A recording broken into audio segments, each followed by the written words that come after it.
Alright, so today we turn towards Søren Kierkegaard, Danish philosopher. Was a pastor for a while until he got excommunicated and kicked out. His name, Kierkegaard, means churchyard or graveyard. And there is some despair in what he's talking about, but it doesn't end with despair. There are stages. He's somewhat Hegelian, not completely Hegelian, but somewhat Hegelian in this progressive movement thing. There's going to be a first, a second, and a third, a thesis, antithesis, synthesis, if you will. It begins with the aesthetic. That's the first movement. And so I'll be referencing the excerpt from the book, page 376. And also it's a very nice brief article about him in the Oxford Companion to Philosophy. So I'll reference that as well. And this particular article about Kierkegaard is written by, I'll give him credit here, A.H. Not sure who that is. Anyway, so we start here with the aesthetic, or also hedonistic, right? It's very much about self, right? That art is about self-expression, self, but that eventually leads to despair. He then chooses himself then in ethical categories and ethical considerations, right? The hedonist realizes, wait, it can't be all about me. That's not enough. That leaves me wanting, right? That it is about things like connection with others. How do I get connection with others? Through ethical circumstances and ethical consequences and ethical decisions. So that's the second stage. It's me moving beyond myself. But it's somewhat Hegelian, so even in moving beyond myself, I also then gain myself back as well. So even the ethical is somewhat selfish, and as we'll see, the third move is as well. Right, there's this, expresses the structure of selfhood. The work is either, this is sickness unto death. The most common and dangerous form of despair is one which people fail to recognize in themselves and even mistake for its opposite. In a spiritless society, whose institutions have taken over spirit's functions, also in name, no real basis for spirit or true selfhood remains in the established forms of life. So there's this disorientation, this alienation that Hegel touches on, that Heidegger picks up on as well, right? This disoriented thrownness thing, to use Heideggerian terms. Kierkegaard is kind of laying the groundwork for Heidegger as well. And some have claimed that Kierkegaard is really the beginning of the modern existential movement. And by existential, they mean focusing on issues of existence, not in the way that we've been defining it. Kierkegaard was in the early to mid-1800s, 1813 to 1855. Heidegger, of course, doesn't come along until 1927 as his magnum opus, his dissertation. So it's dangerous then. This despair is dangerous. And what's dangerous about it is that you lose yourself because you don't realize this implicit spirit. So there's the Hegelian stuff, right? Hegel says that spirit is within, right? Spirit is throughout. And here, Hegel's not talking about God. Kierkegaard is. And Kierkegaard is speaking specifically about the Christian God. But I don't know, again, that there's anything specially Christian in what it is that he's saying here. In a spiritless society, the institutions then take over. Spiritual possibilities then tend to find their outlets outside such forms in madness, religious intoxication, right? Not true faith, not true spirituality, but religious fanaticism. And we'll talk about fanaticism in the excerpt that I had you guys read. Find their outlets, madness, religious intoxication, the cult of the aesthetic, or in utopian politics, right? Trying to find it everywhere else, trying to fill that void with everything else. Art, relationships with other people, which in and of themselves are not bad, but to place everything in those does lead to despair. They're always going to leave you wanting more, which is why you eventually have to take the leap of faith, which is one of Kierkegaard's more famous quotes. This, from the individual's perspective, is one way of failing to maintain the synthesis of the self that came before and the self of now and even the self of the future. So again, he's talking about this Aufhebening that Hegel talks about, that Heidegger will pick up on. Kierkegaard's right there in between the two. The other is for the individual to duck below the level of its own spiritual possibilities, lead a spiritually emasculated life of worldliness, being of the world instead of in the world, living merely for what's here instead of what could be next. And it's going to be a could be. Here he's building off of Pascal as well. It's not necessarily the case that there is a next. There's not necessarily the case that there is a God. It's all possibility. Maybe not even probability.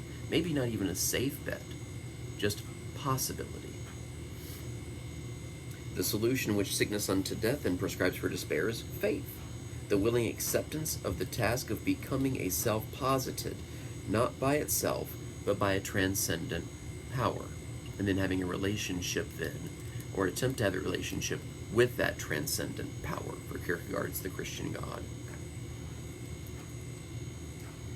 Then in Training in Christianity, written in 1850, Kierkegaard readdresses the themes, and in particular the individual's relation to Christ as one not of history, but of contemporaneity and of shared human degradation. It's about the here and the now. It's not just about the truth, capital T, but it's about living out that truth with a capital T in a subjective way, which is why he moves from the objective truth to subjective truth. Not denying objective truth, but saying subjective truth is much more important and much more meaningful for me. And then this meaningfulness then lays the groundwork in some ways for what Dewey then does with meaning.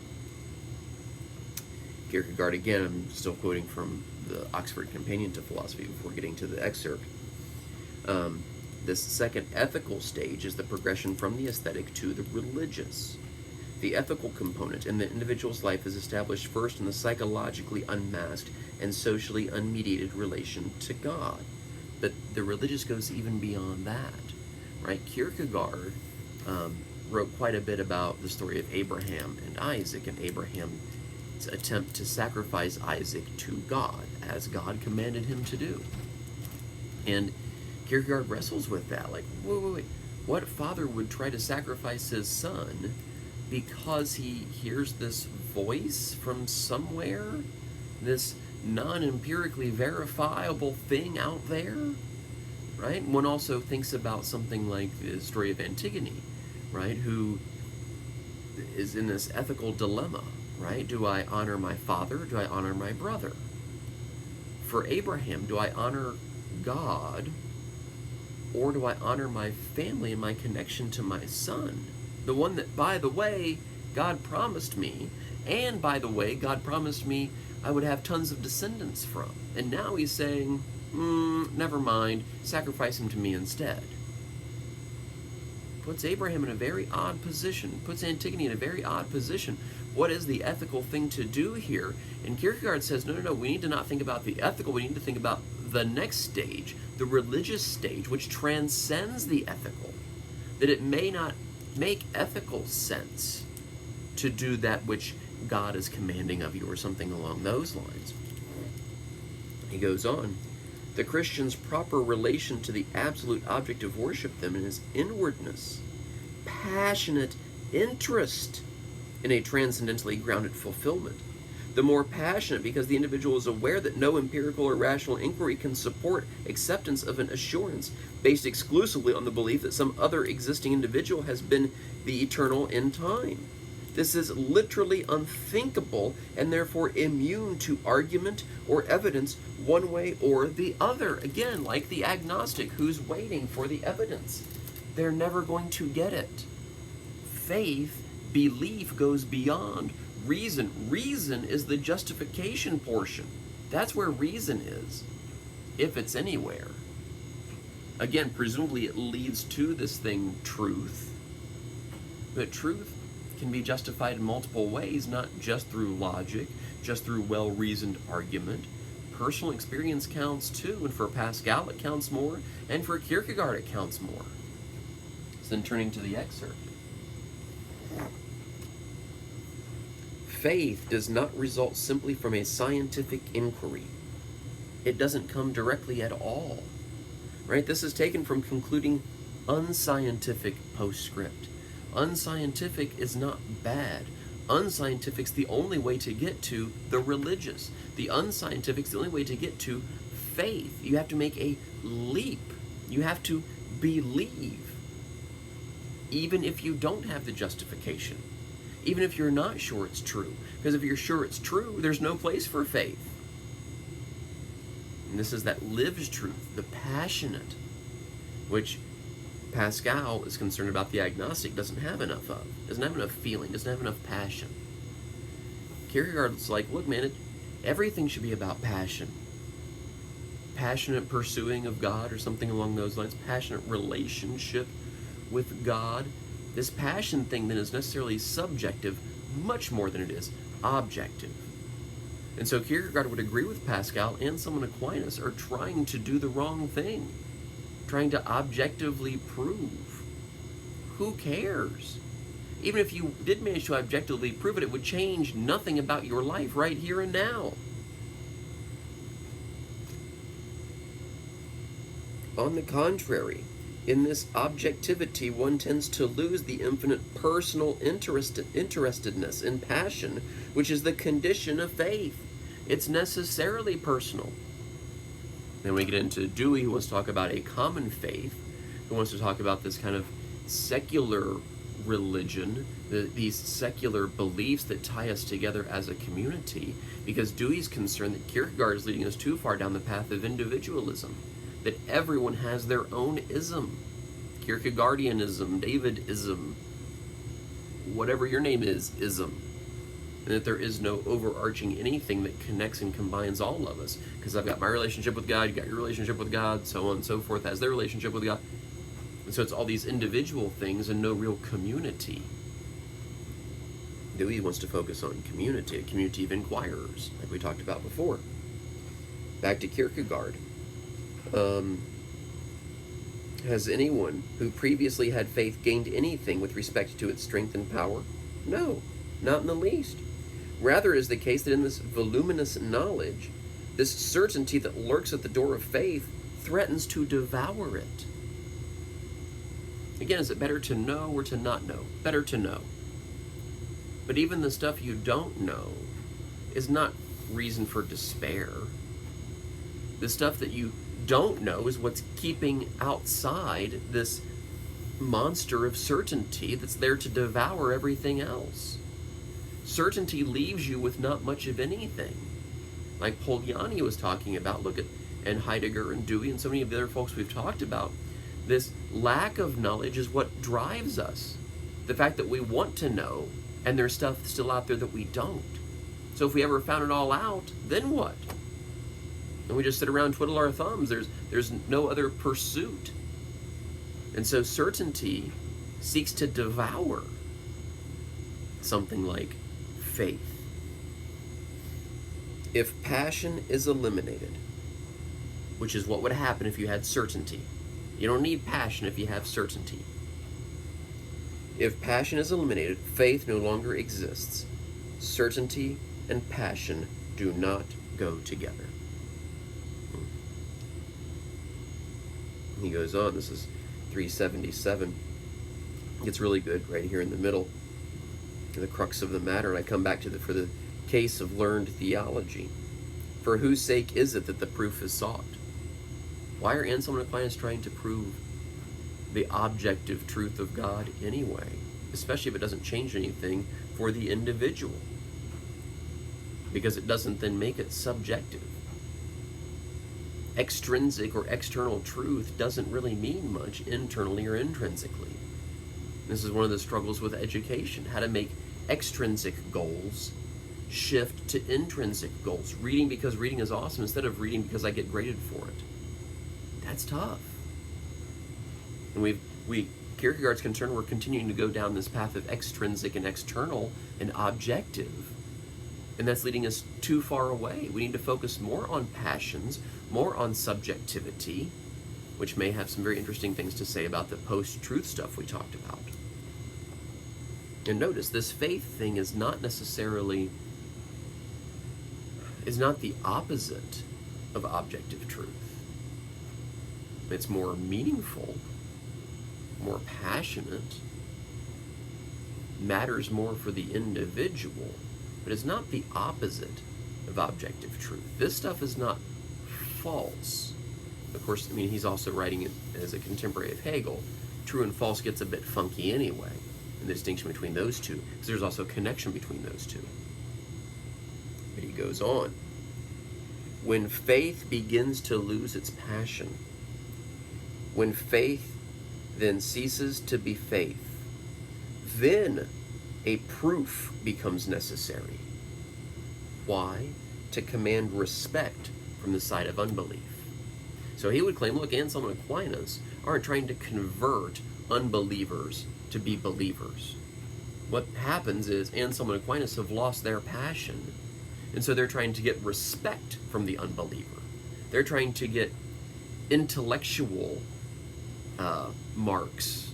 Oh, wow, look at this well-reasoned argument from someone who happens to believe in God. But so what? If the belief isn't real, if the belief isn't felt, who cares? Belief is a felt thing, just like doubt is a felt thing, say the pragmatists. Again, their criticism of Descartes.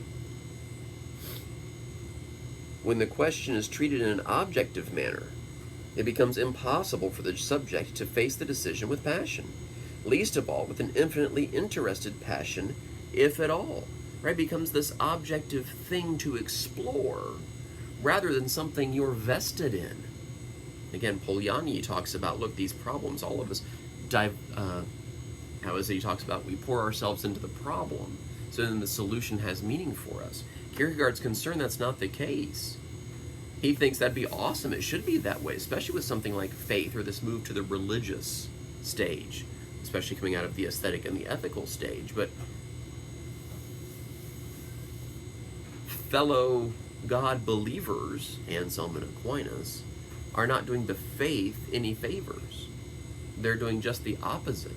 They're turning it into this objective thing for scientific inquiry instead of a subjective thing that actually is meaningful and brings about change.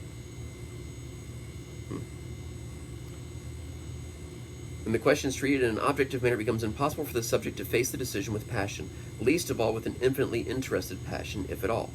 It's a self-contradiction, therefore comical, to be infinitely interested in that which, in its maximum, still always remains an approximation. If, in spite of this, passion is nevertheless imported, we get fanaticism. So, again, the concern, the worry is someone who is presenting you a well-reasoned argument for the existence of God is doing so to gain intellectual respect because they've lost their passion.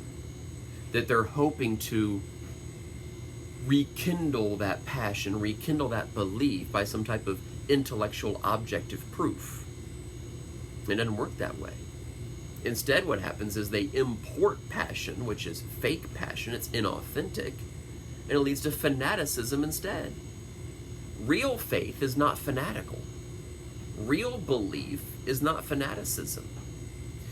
Real fans of Ohio State football don't need to paint themselves and buy jerseys and get the bucknut necklaces and tell everyone what huge fans they are.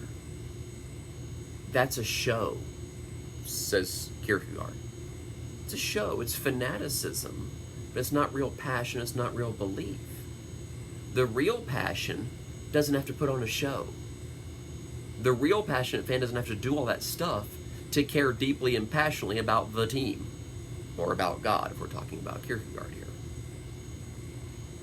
Authenticity is not going to look disingenuous. Authenticity is going to look authentic. It's going to look real. You can tell which fans are faking it and which fans are real fans. You can tell who claims to believe God and who really believes God. Back to Pascal, look at the life. I don't care what you say, I'm going to look to see what you do, how you live your life. An infinitely interested passion, every iota will be of infinite value. The fault is not in the infinitely interested passion, but in the fact that its object has become an approximation object. It's become too objective, too objective of an object. It needs to be a subjective object.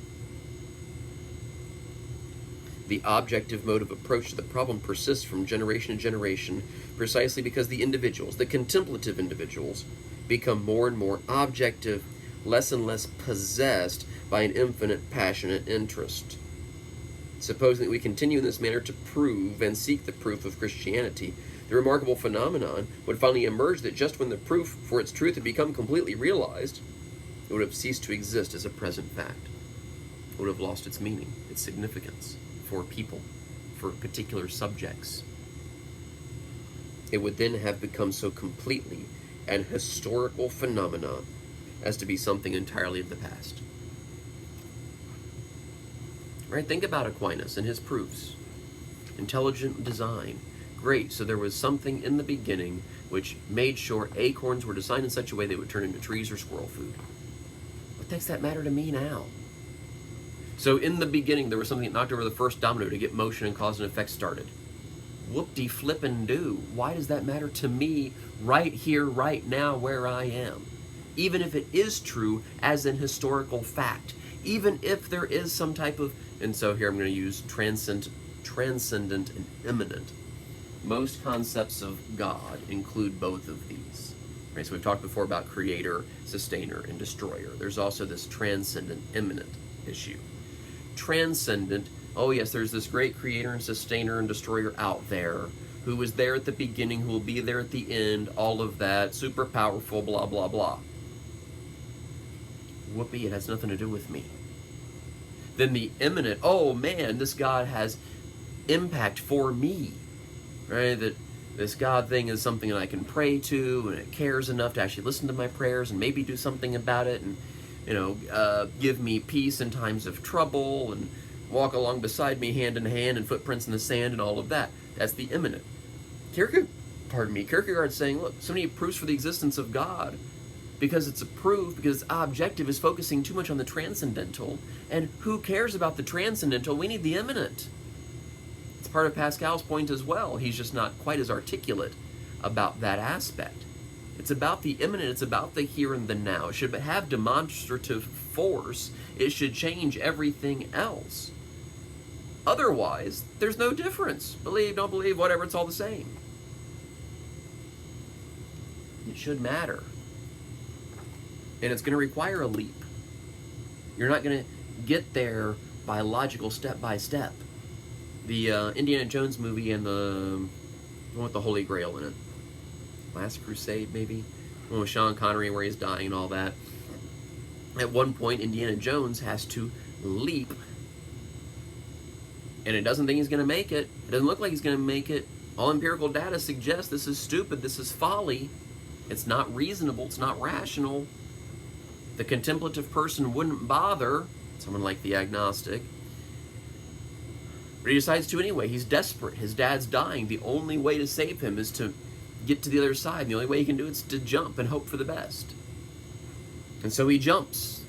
And he doesn't get to the other side, but he lands on an invisible bridge. Okay.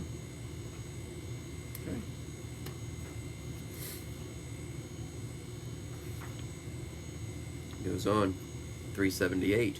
The more objective the contemplative inquirer, remember, trying to make everything objective, the less he bases an eternal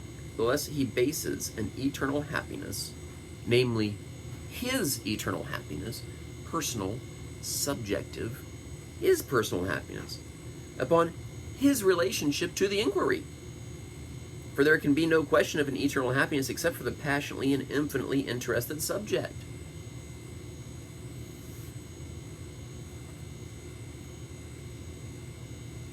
And you can read all of these scriptures of religions from around the world. And unless it has some meaning and import for me right now, today, and tomorrow, then it kind of doesn't matter if it's true or not. It becomes historical fact if it is, and historical inaccuracy if it's not. And so what either way? Go on. As soon as subjectivity is eliminated, and passion is eliminated from subjectivity, and the infinite interest is eliminated from passion, there is in general no decision at all, either in this problem or in any other. All decisiveness, all essential decisiveness, is rooted in subjectivity. The individual, the subject, makes a decision that has meaning for that individual, and then lives their life accordingly. Love the truth and live the truth. All decisiveness, all essential, I get it done. A contemplative spirit, and this is what the objective subject is, feels nowhere any infinite need of a decision, and sees no decision anywhere. I mean, I'll just wait till the coin falls, call it the end, whatever. Again, that's the most reasonable decision. That's the most contemplative.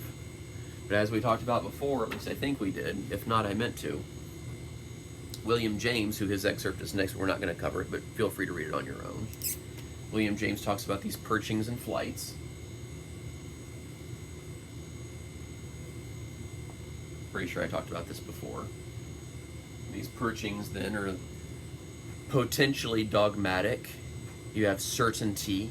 Nothing can shake that certainty. You're never going to move, which means you're also going to starve to death, because a bird that never leaves the nest starves to death. He never flies to find food. He also atrophies, right? If you're always certain of everything, then you're never going to think, and so this thing is going to atrophy. And Kierkegaard isn't anti-intellectual. He's merely putting the intellectual in its proper place. In some ways, it's harking back to Plato. Plato's not anti-intellectual. He's just saying, look, there may be something even above that, above the intellectual, soul talk instead. And so eventually then, if you're open, if you're vulnerable, if you recognize that all truth is fallible, like Hegel or someone along those lines, is true but also still false, blah, blah, blah, then you'll sometimes get pushed out. Right? This is the window shade flapping and it gets you up out of bed. Right? You're certain everything's fine until, whoa, now you're not so certain. So now this is inquiry, you're thinking, you're exploring, you're flying. But you're not just flying for flying's sake. You're flying to find another perch of certainty, or at least certainty in the time being. The most reasonable is to do the thinking all the time, but there again you die. You die of exhaustion because you never rest anywhere. It may be the most reasonable to never be certain, to never find a nest. That's not any way to actually live. You have to live as if the nest is true until you realize that it's not, and you fly and you try to find the next nest that maybe is a little bit truer, to use Hegelian language.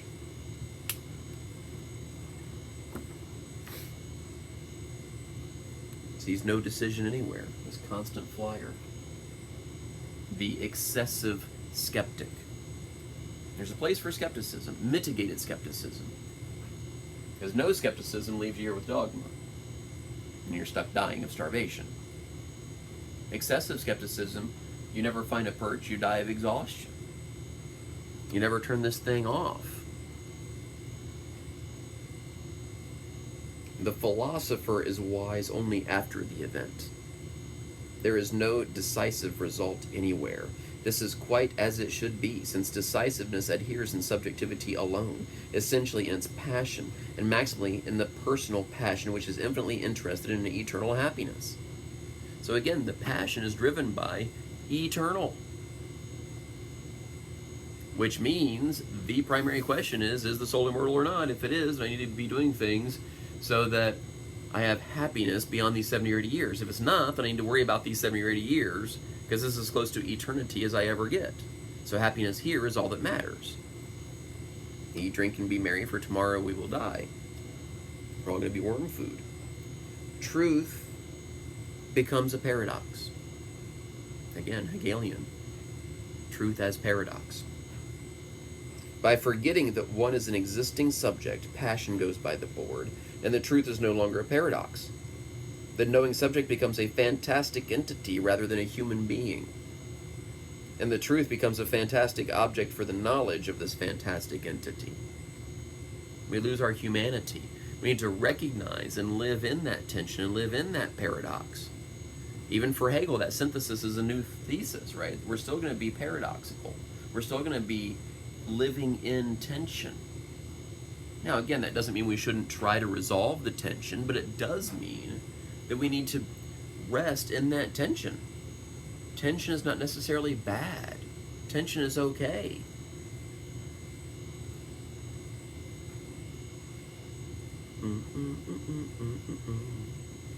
Objectively, reflection is directed to the problem of whether the object is the true God. Subjectively, reflection is directed to the question whether the individual is related to a something in such a manner that his relation is in truth a God relationship. On which side is the truth now to be found? May we not here resort to a mediation and say it is on neither side, but in the mediation of both? Excellently well said, provided we could have it explained how an existing individual manages to be in a state of mediation. For to be in a state of mediation is to be finished, while to exist is to become. And so here again we see some of the existentialism coming through. Becoming rather than being. We never fully arrive. We never hit the target, whether we're the arrow or the archer. We never hit the target. It's always constantly moving. We're always becoming. We're always aufhebening. We're always synthesizing ourselves.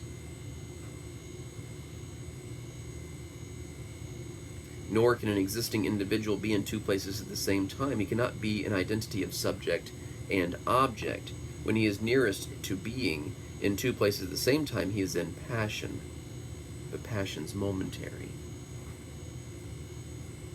Passion's also the highest expression of subjectivity.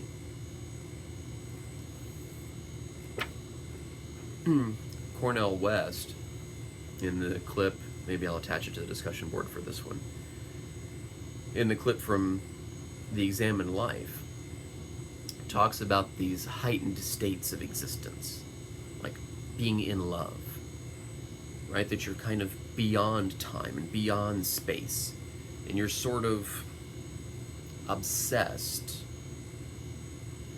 That has unhealthy connotations, but you're sort of consumed by this love thing, right? You forget about the mundane, everyday stuff. You're sort of existing on this other plane, this other place.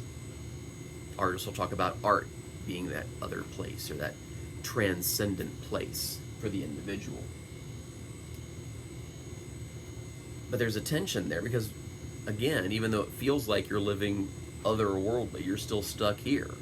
And so Cornel West says, look, you eventually have to break that to some extent. Like, you eventually have to just grab a bite to eat, go to the bathroom, like, do normal stuff. Return, he says, to chronos, return to temporality, return to the world. So you have these moments of heightened passion.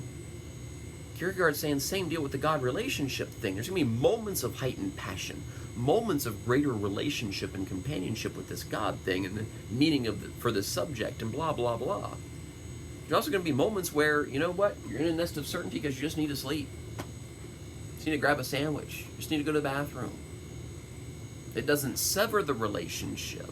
It's just the relationship then is at a different level.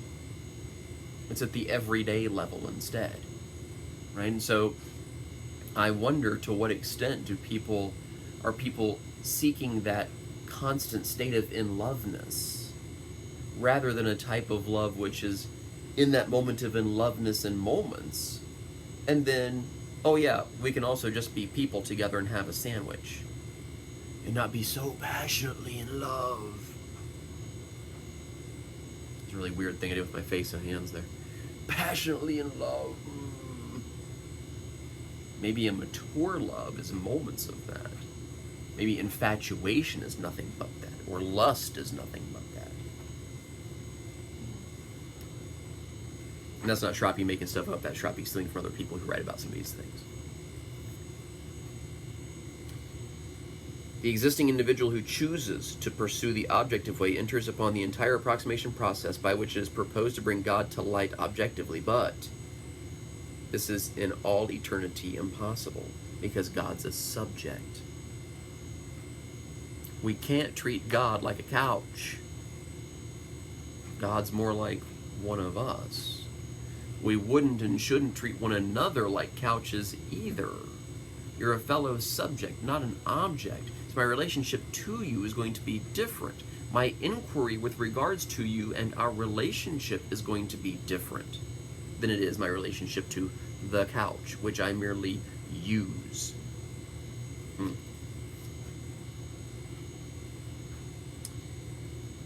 The existing individual who chooses the subjective way apprehends instantly the entire dialectical difficulty involved in having to use some time, perhaps a long time, in finding God objectively. And he feels this dialectical difficulty in all of its painfulness, because every moment is wasted in which he does not have God. Here again, Cornell's going to say something interesting about time. He says that the problem is that we see time as wasted. Right? We see time as this pie, and every moment of time that passes is one less piece of pie for us.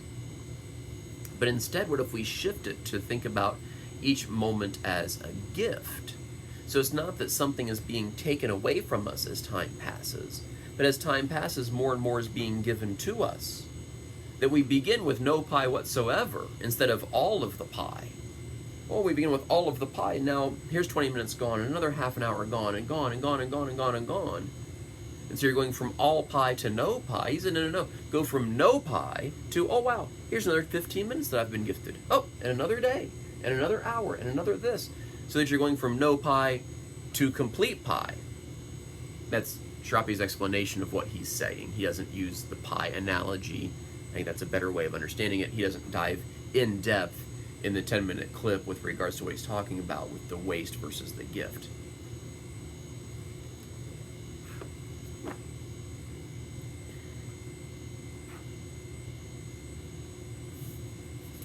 He also talks about courage in here too, right?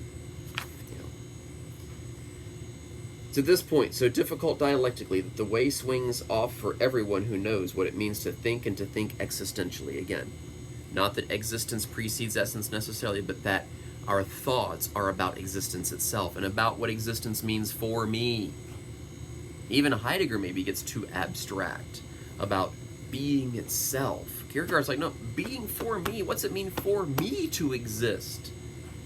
I can't be as concerned about what it means for you to exist. I gotta figure out what it means for me to exist. That doesn't mean I then get in the way of you figuring it out. I'm helping you along the way too, but first and foremost, it's gotta be personal. It's gotta be subjective. It's gotta be individual. That's why it starts at the aesthetic stage and then proceeds from there. Think existentially. This is something very different from sitting at a desk and writing about what one has never done. Something very different from writing de omnibus dubitandum, where one should doubt everything. Then he talks about courage, and all of this stuff requires courage. Like this leap of faith requires courage. Although here 380 again, he's kind of laying the groundwork for Heidegger later on. Notice the words he uses. Now, when the problem is to reckon on which side there is most truth, whether on the side of one who seeks the true God objectively and pursues the approximate truth of the God idea, or on the side of the one who is driven by the infinite passion of his need of God, feels an infinite concern for his own relationship to God in truth. This concern, this sorge that Heidegger talked about, the authentic way of being with others. Concern for myself and concern for others, and concern for my relationship with others, and my concern for my relationship with God, and so on and so forth, let's say Kierkegaard. If there is immortality, again, I can give no objective proof and demonstration that there is if I'm Kierkegaard, nor would I want to, because then there's no place for passion and faith. If there is immortality, must he therefore be accounted a doubter in comparison with one of our modern thinkers with their 3 proofs? By no means. On this if, he risks his entire life. There's got to be risk here. Certainty, there's no risk. It's got to come with risk. To be real, to be felt, to be passionate. He has the courage to meet death. Paul Tillich, a 20th century philosopher and theologian, his most famous work, The Courage to Be. It takes courage to exist. And to continue existence, to be or not to be is hard. Real hard. Why not commit suicide? It's hard to not do that.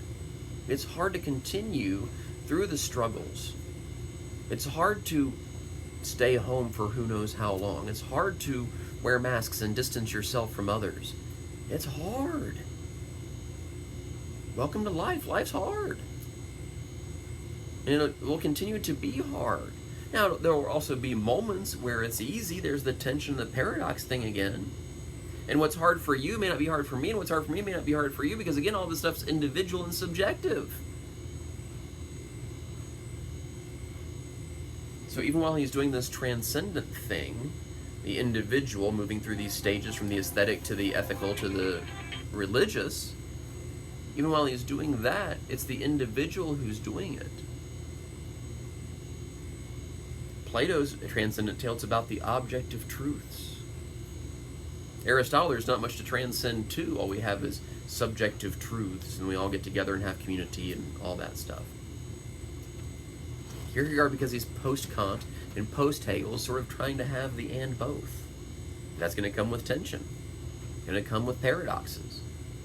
That it is about transcendence, and it's about the transcendence of the self, who discovers something that happens to be objectively true, but the important part is that it's subjectively true. God, faith, belief.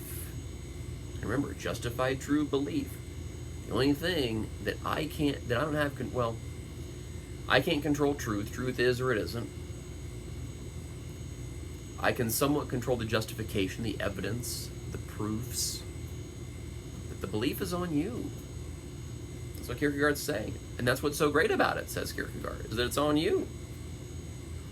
Even Pascal can't give you belief. Anselm can't give you belief. Aquinas can't give you belief. They can give you justification. But Kierkegaard wouldn't even be too fond of Anselm and Aquinas' justification. It's too objective. It's too so what. Pascal at least is trying to give you an answer to the so what, because it has demonstrative force and the results and so on and so forth. It changes life here and now. Kierkegaard's like, that's the important part. Is what does it do and how does it change you? And what type of meaning does it give you here and now? Objective truth is nice. Subjective truth of objective truths is even better. So for next time, we'll move to Nietzsche. And I want you to read Nietzsche's excerpt in the art section, because Schrappe, at least, here's more Schrappe personal bias. Schrappe thinks for Nietzsche, everything goes back to the stuff he wrote on art. That was the first stuff he wrote. He wanted to be an artist. He was friends with artists.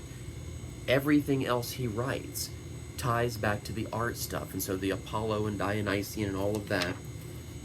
And so that is on page, it's toward the end because it's art and that's not real philosophy for Cottingham. Page 728, the two faces of art. All right, see you next time.